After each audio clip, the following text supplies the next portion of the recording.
नौवां थियरी सवाल, इन्वेंटरी घटने और क्रेडिटर्स बढ़ने का ऑपरेटिंग कैश पर क्या असर पड़ता है। जब हम ऑपरेटिंग कैश निकालते हैं तो वर्किंग कैपिटल के हर आइटम का दिमाग लगाना पड़ता है। पैसा आया या गया। आज दो आइटम पर बात करेंगे, इन्वेंटरी और क्रेडिटर्स।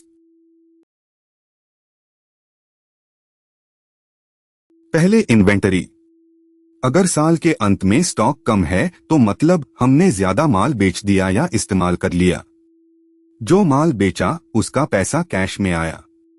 जितना कम स्टॉक गोदाम में पड़ा है उतना कम पैसा स्टॉक में अटका है, यानी कैश हमारे पास आया तो ऑपरेटिंग में इन्वेंटरी की कमी को जोड़ दो।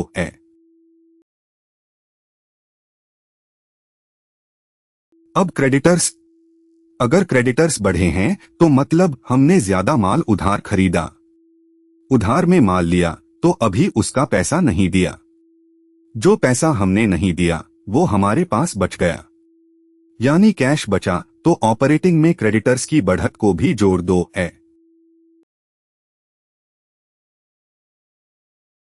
तर्क याद रखो।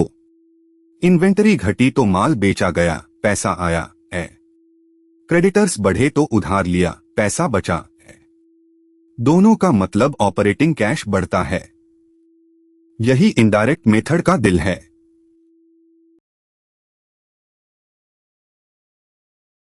पक्का कर लो।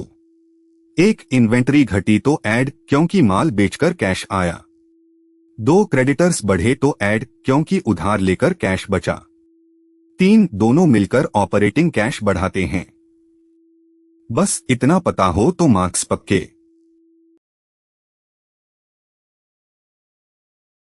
इन्वेंटरी और क्रेडिटर्स का असर समझ आ गया, दोनों अगले सवाल में देखेंगे, इन्वेस्टमेंट कब कैश इक्विवेलेंट बन जाता है। फुल कोर्स हर कॉन्सेप्ट कदम से AMPboard.ai पर।